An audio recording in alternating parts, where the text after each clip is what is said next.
Hello and welcome back to my channel. So this is your mentor Sanyukta Singh, and in today's session I'm going to talk about design thinking questions.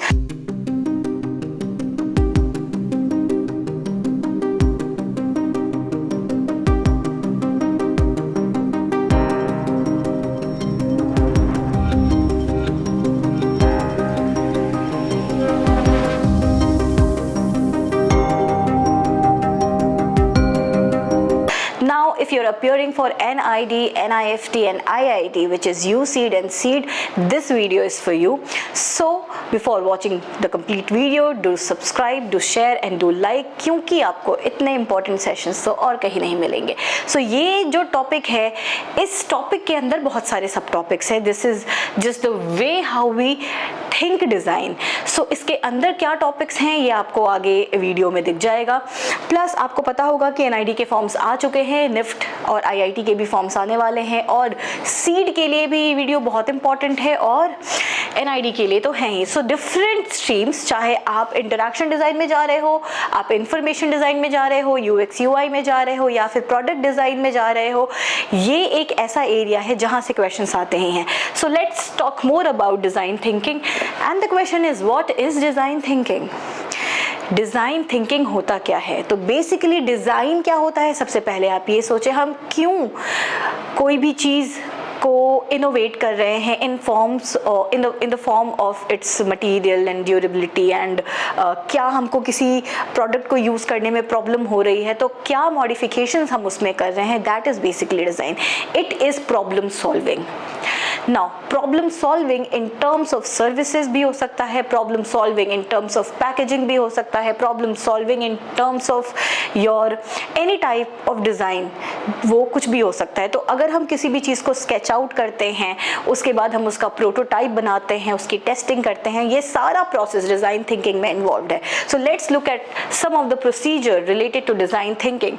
The first one is empathise, which means to understand the user and their need through observation and engagement. मतलब किसी भी product को के बारे में आप उसको जब लेकर के आ रहे हो मार्केट में, तो आपको ये सोचना बहुत ज़रूरी है कि उसका यूज़र क्या है और उस प्रोडक्ट की नीड क्या होने वाली है.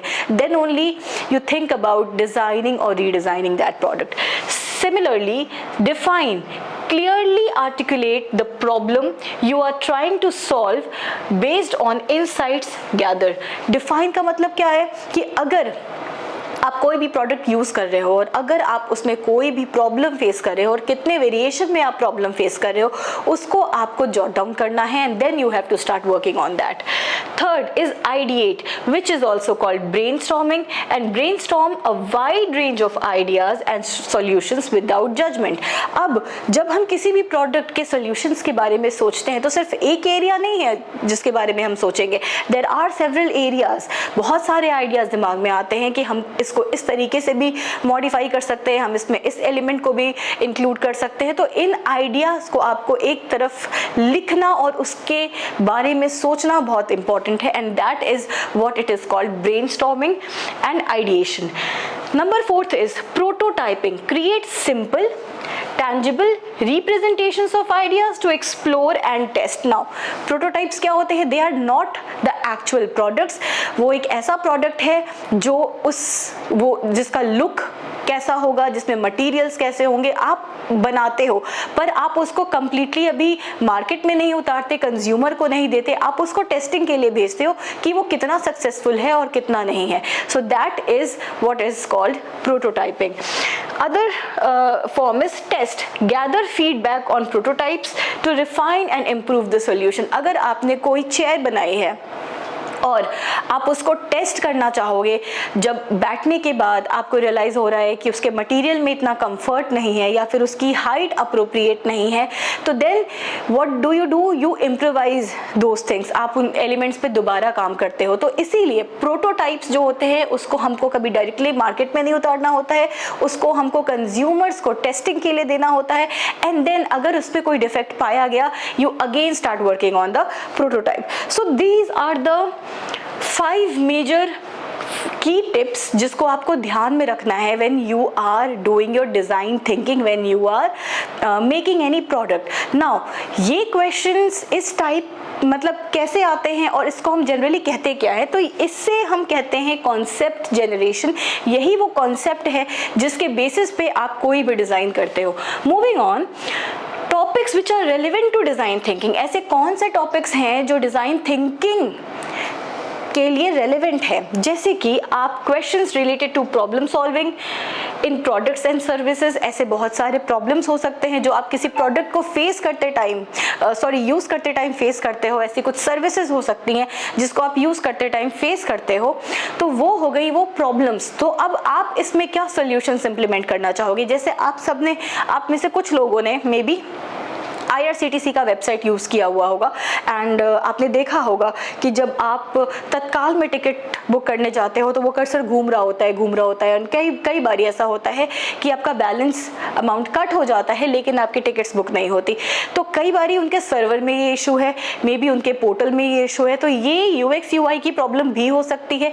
सिमिलरली ऐसे बहुत सारे प्रोडक्ट्स हैं जिसमें प्रॉब्लम है, जैसे कि हम कहते हैं अ गुड डिज़ाइन और अ बैड डिज़ाइन। तो according to me, I am Apple consumer, तो एप्पल का जो माउस है मेरे according it's a bad design. अगर आप इसको सर्च करो, थोड़ा देखो तो आपको समझ में आएगा। मैंने यूज़ किया है, तो एप्पल का जो माउस है उसमें आपका ये एरिया वेकेंट चला जाता है। जब उसका चार्जिंग पॉइंट आप सही जगह पे लगा नहीं सकते, लगाते हो तो फिर आप उसको यूज़ नहीं कर पाते। तो this is according to me is a bad design.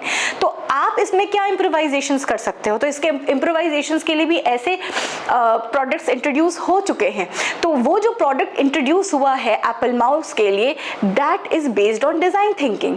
Similarly conventional and unconventional designs, futuristic approach in design and design inspiration, ये सारे वो टॉपिक्स हैं जिसमें आपकी डिज़ाइन थिंकिंग का कॉन्सेप्ट जाता है and these are your those topics जहाँ से 95% क्वेश्चंस एग्जाम में ज़रूर आते हैं।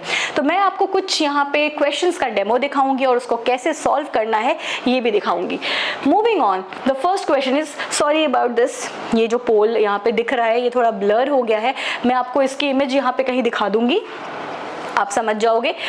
Let's come back to question. You see electric poles in the 2-tier cities, the wires are entangled and there are many problems faced by the local people। So ये 2-tier cities में आपको हमेशा देखने को मिलेगा ही मिलेगा, जो क्राउडेड प्लेसेस है, जैसे कि दिल्ली में चांदनी चौक का एरिया ले ले हम, द्वारका मोड़ का एरिया ले ले हम, कुछ उत्तम नगर में रहते हैं वहाँ का एरिया ले ले। सिमिलरली शहरों में बहुत सारे ऐसे जगह हैं, आपके भी शहर में होगा, जहाँ पे क्लटर्ड वे में ये वायर्स आपको दिखते होंगे। तो इस तरीके से आपको list down 3 problems and present their solution through your design thinking.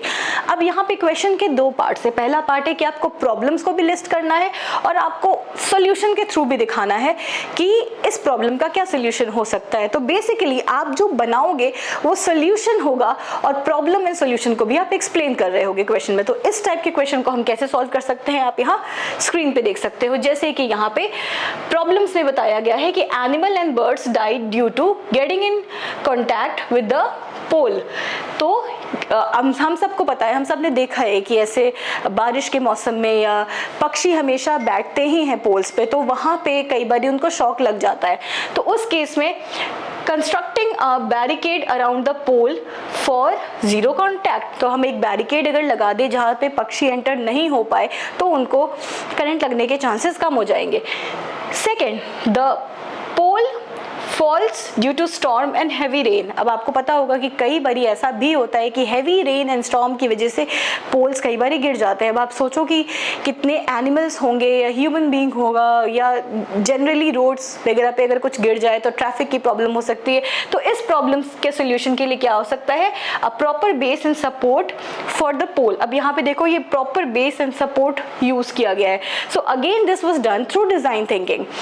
Again, no proper और rapid action taken during the mishappening. अगर कोई मिसहैपनिंग हो जाती है तो बहुत मुश्किल से तुरंत कोई चीज़ कवर अप के लिए आ सकती है। तो उसके लिए क्या हो सकता है कि there can be a dialling system जो कि इंट्रोड्यूस कर दिया जाए कि अगर कोई मिस हैपनिंग हो, हम कोई बटन प्रेस करें और उसके बाद हमें उसके लिए सर्विसेज मिल सके। So proper dialling emergency number only for the accident 24/7 must be activated. So this is how you are going to present it. अगर आप NID के लिए क्वेश्चन के लिए प्रिपेयर कर रहे हो तो आपको बहुत high end shading and sketching की जरूरत नहीं है, इतना जितने में आपकी आइडिया इंप्लीमेंट हो सके, दिख सके। हाँ, अगर मैं हैंडराइटिंग की बात करूं तो इससे थोड़ी बेटर होनी चाहिए। Moving on, the second type of question is suppose you are in a building and fire broke out, how will you save yourself and others, visualise in 3 frames। तो अगर किसी बिल्डिंग में आग लग गई है तो आप क्या सोल्यूशन दे सकते हो और आप उसको 3 फ्रेम्स में दिखाएं। इस टाइप के क्वेश्चन के लिए आपका ये सोल्यूशन जा सकता है। आई होप कि आपको दिख रहा होगा, यहाँ पे आपके बॉक्सेस प्रोवाइडेड है, किस तरीके से जान बचाई जा सकती है, किस तरीके से कपड़ा बांध करके you can come out of that building और किस तरीके से असिस्टेंस दी जा सकती है। सो this is the sketch which you must do, this is how you must do. तो ये सारे आपके design thinking and problem solving से रिलेटेड है। अब इस टाइप के क्वेश्चन आपके NID के इंटरएक्शन डिजाइन में भी आता है एंड इंफॉर्मेशन डिजाइन में भी आ सकता है। Moving on, the question related to unconventional uses. Now sketch to unconventional uses of a pen drive. So many times it happens कि आपके पास एक ऐसी पेन ड्राइव पड़ी होती है जो खराब हो चुकी है, जिसका कोई यूज नहीं है। तो उस केस में आप ऐसा कुछ सोल्यूशन प्रेजेंट कर सकते हो जैसे कि पुल ऑफ अ जिपर मटेरियल है इसका प्लास्टिक और फाइबर। तो ऑब्वियसली जो पेन ड्राइव होती है मोस्टली वो प्लास्टिक या फाइबर की होती है, तो वो एक जिपर के तौर पे भी यूज किया जा सकता है। सेकेंडली अ फोन सपोर्टर, ठीक है, तो फोन के सपोर्ट के लिए भी आप यूज कर सकते हो। अगर आप कुछ देख रहे हो तो उसके सपोर्ट के लिए भी वो यूज हो सकता है। सो ये क्या हो गया, पेन ड्राइव का अनकन्वेंशनल यूज हो गया। सो this is also the part of design thinking.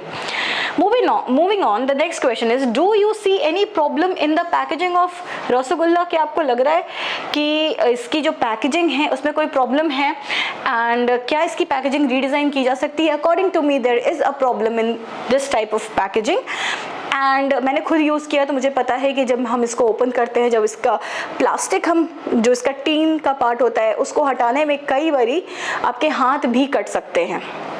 जब आपके हाथ कट सकते हैं तो obviously the packaging has a problem. कोई छोटा बच्चा उसको यूज़ नहीं कर सकता है। तो उस केस में what you can do is कि हम इस तरीके का कोई डब्बा रीडिज़ाइन कर सकते हैं जहाँ पे हमने स्पून का एरिया रख दिया हो, जहाँ पे हमने जो इसका पुलिंग एरिया हो वो भी मॉडिफाई कर दिया है। सील्ड कैप है इंस्टेड ऑफ टिन यूज़ ना करके, बिकॉज उसकी एजेस बहुत शार्प होती है, हमने पूरा का पूरा सील्ड कैप ही यूज़ कर लिया है। Now again there is a transparent area through which the rasgullas are visible. So see through rasgullas भी हो सकते हैं, बेटर ग्रिप हो सकती है। आप ये वेवी लाइन्स देख सकते हो जिसके थ्रू अगर हम किसी चीज को पकड़ रहे हैं तो वो फिसलेगा नहीं, उसकी ग्रिप बहुत अच्छी होगी। सो ये पूरे डब्बे का डिजाइन हो सकता है। Again the material is biodegradable plastic and body is strong, do not break और ओपन इजिली। तो इस तरीके का ऑब्वियसली डिजाइन हो सकता है, पर इस टाइप के एग्जीक्यूशन में गाइस एक प्रॉब्लम है। जिस तरीके से स्केटर्ड वे में ये लिखा हुआ है आपको वैसे नहीं लिखना है। The specifications must be very neat and clean, presentation very much matters. So these were the 4 question जिसको आपको इस एरिया में डिजाइन थिंकिंग से पूछा जा सकता है एंड इसी तरीके से आपका सोल्यूशन हो सकता है। Now on that basis I have given you a question which is observe 5 objects around you that has problems in packaging, handling और in terms of services. List them out and work on their solutions. Show the design thinking steps through your concept generation. तो ये वो question है जो आप सबको करना है और आप करके मुझे @SS Design House पे सेंड कर सकते हो, where I will be guiding you throughout. So yes, that is it. I hope कि आपको ये सेशन समझ में आया होगा and on that note, follow, like, share. Obviously because I try my best कि मैं आपको डिलीवर कर पाऊँ द इम्पॉर्टेंट टॉपिक्स और आपकी प्रिपरेशन के लिए ये बहुत हेल्पफुल हो पाए। सो अगर आप मेरी चैनल पे नए हो तो आप सब्सक्राइब करें, शेयर करें और लाइक करें। और अगर आप को क्लासेस लेनी है then definitely you can come to the number which is being flashed on the screen. Also you can visit my website which is www.sanyuktadesign.com where you're going to find mocks also and important like study materials भी आपको वहाँ मिल जाएंगे. Also the important links of the video are in the description of this video, also in my almost every video. So from there you can definitely find all the important links of the important videos, मतलब color theory, psychology, posters and all, जितने भी topics हैं जो कि आपके exam के लिए बहुत हेल्पफुल होगा. So you can get these videos from there. So I hope that's it for the session. Take care. Bye bye.